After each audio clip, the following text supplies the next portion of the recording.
How can you screw up an anti-hero story? Well, what makes a good one? so a great way to screw up an anti-hero story is to get confused about your morality, where you've got an actual anti-hero, but you're trying to portray them as a legitimate hero, and that's where you can make a mistake. Um, it's it's the difference between demonstrating bad actions and glorifying bad actions as heroic. That is where I think a lot of anti-hero stories fail these days. Yeah.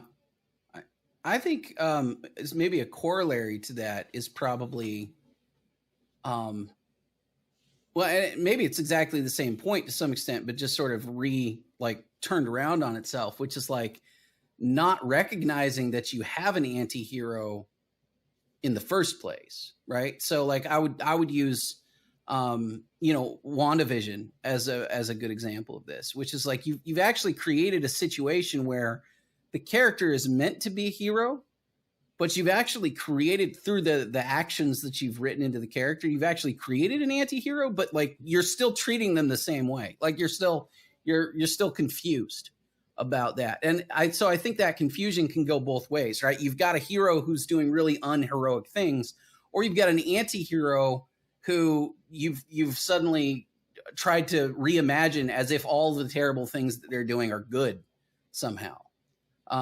I think so. I just recently rewatched the Punisher series, Netflix, all the seasons of the Punisher that was on Netflix.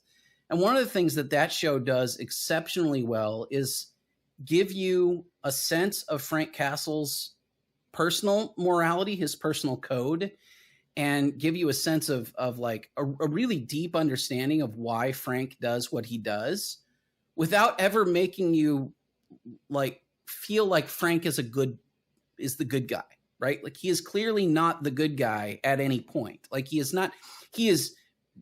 sometimes doing heroic things. He's saving people's lives. He's helping innocent people and stuff like that. But like at the end of the day, Frank Castle is a brutal murderer, and you don't want to be like, you don't want his brand of justice, period. Like, so there's no point in that series. It's like, oh, the world would be good if like everybody was like Frank Castle. It's like, no, the world would be horrifying if everybody was like Frank Castle. But sometimes Frank Castle turns his horror show towards good ends, which is what, an anti-hero does, right? Like somebody who will do Venom, right? The thing I like about the Tom Hardy Venom series in general is just that, like, it's funny, first of all, but secondly, like, his deal with Venom is you can eat people, but only the bad people, right? So it's like you have to keep this in check. Like it's got, okay, you're not a good guy, Venom, but we can channel that somewhere that is turned towards good ends to some extent, right? Good thing Tom Hardy's not a communist. Is Tom Hardy a communist? I have no idea. It's a joke because he'd eat all the landlords. Oh man, he'd eat all the landlords. Indeed, it is good that Tom Hardy's not a communist. Literally eat the rich. Man, but we've seen so many examples of people doing heroes that are doing terrible, terrible things, and we're still just assuming they're heroes, or we're seeing people do terrible things and we're calling them heroes somehow, which is both sides of that's a very strange, I don't know, it seems to be pretty common